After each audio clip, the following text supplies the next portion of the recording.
ఆ, ఒకటి యార్లగడ్డ వెంకట్రావు గారి అంశం మీద నిన్న ప్రశ్నోత్తరాల సమయంలో ఒక ప్రశ్న ఏంటంటే సహకార సంఘాల యొక్క బలోపేతం కోసం ఏం చర్యలు తీసుకుంటున్నారు?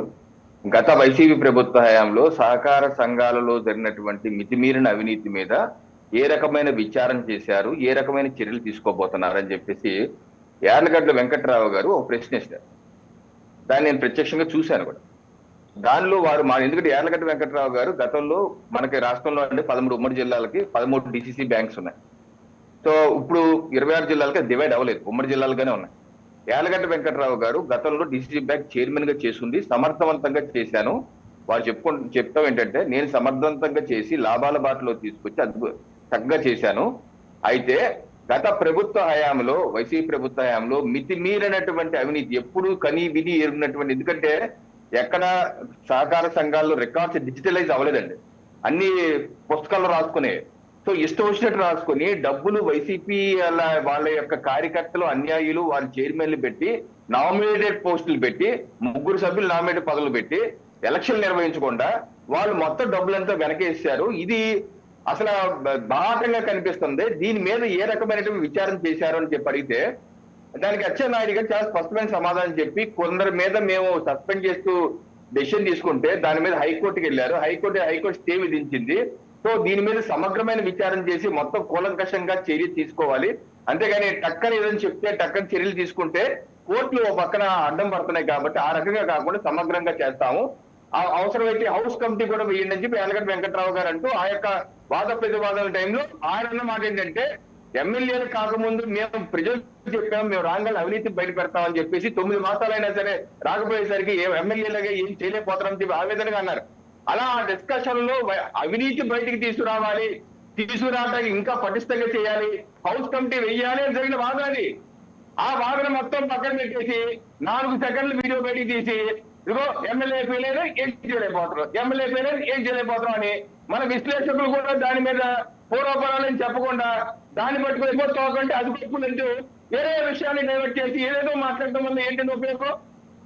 కనీసం ఒక అంశం మీద ఎందుకు మాట్లాడారు, అంతకు ముందు ఏం జరిగింది, అంతకు తర్వాత ఏం జరిగింది చూడాల్సిన అవసరం లేదా? ఏంటంటే మాట్లాడేసి మన మీద పెద్ద విశ్లేషణ చెప్పుకుంటే ఎలా కుదురుతండి? ఇది జరిగింది. సహకార సంఘాల మీద క్యూఎన్ చేసి వచ్చినది, క్యూఎన్ఏలో వచ్చిన సమాధానం ప్రశ్న అచ్చెన్నాయుడు స్పష్టంగా చెప్పారు.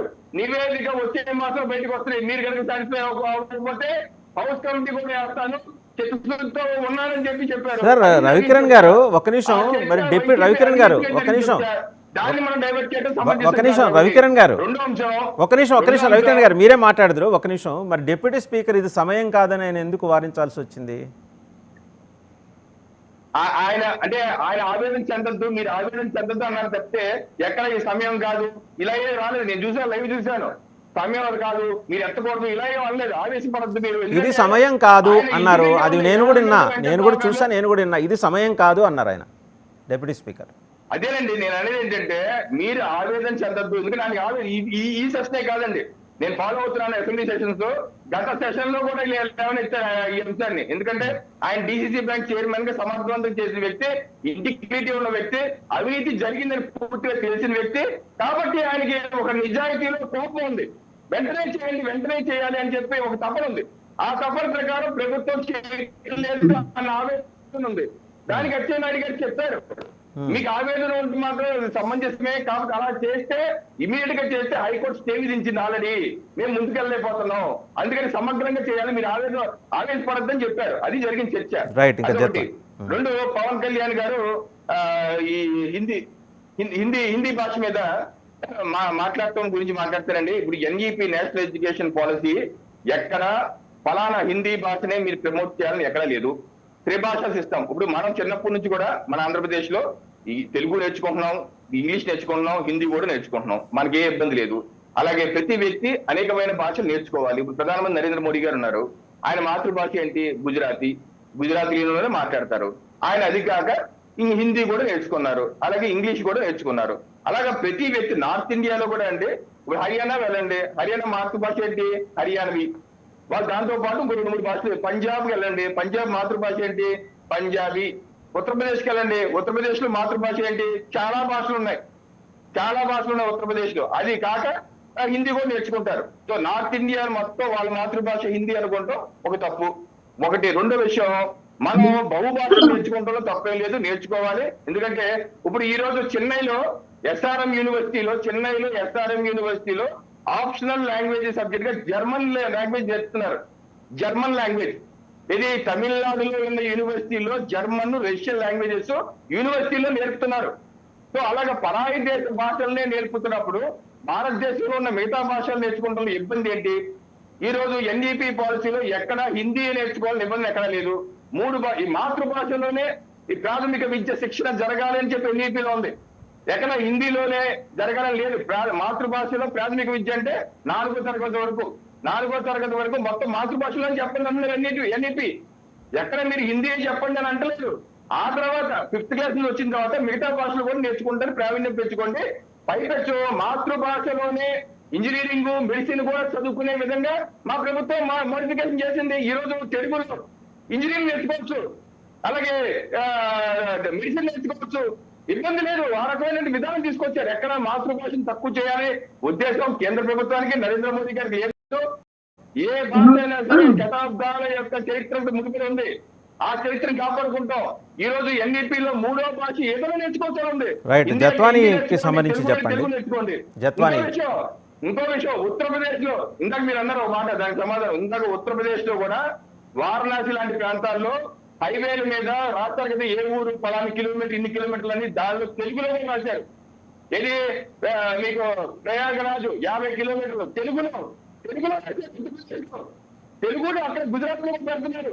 అంతేగాని మా ప్రభుత్వానికి ఎక్కడ కేవలం ఒక మాసే ప్రమోట్ చేయాలి. ఆ తెలుగులో కూడా టైం బోర్డ్స్ పెడుతున్నారంటే. రవికిరణ్ గారు, నాకు ఎలాంటి అభ్యంతరం లేదు. డిఎంకే వాళ్ళ అభ్యంతరం, నాకేం అభ్యంతరం లేదు. డిఎంకే వాళ్ళ అభ్యంతరం అది. మీ అభ్యంతరం గురించి నేను అనలేదు సార్. మీ అభ్యంతరం నేను అనలేదు. నేను అన్నది ఏంటంటే, ఇందాక మన చర్చల్లో ఒక మాట వచ్చింది, పక్క రాష్ట్రాల్లో మరి తెలుగు ఎందుకు ప్రమోట్ చేయాలి. నేను అండమాన్ నికోబార్ వెళ్ళాను. అండమాన్ నికోబార్ తెలుగు మీడియం స్కూల్ ఉంది. తెలుగు ఏదైతే జగన్మోహన్ రెడ్డి తెలుగు మీడియం స్కూల్ ఇక్కడ క్లోజ్ చేస్తుంటే తమిళనాడు తెలుగు మీడియం స్కూల్ ఉంది, అండమాన్ నికోబార్ తెలుగు మీడియం స్కూల్ ఉంది. అక్కడ నుంచో నేను ఫోటో దిగాను 15 ఏళ్ళ క్రితం ఆనందంతో. అలా ఉన్నాయి. ఇది ఢిల్లీలో ఉంది.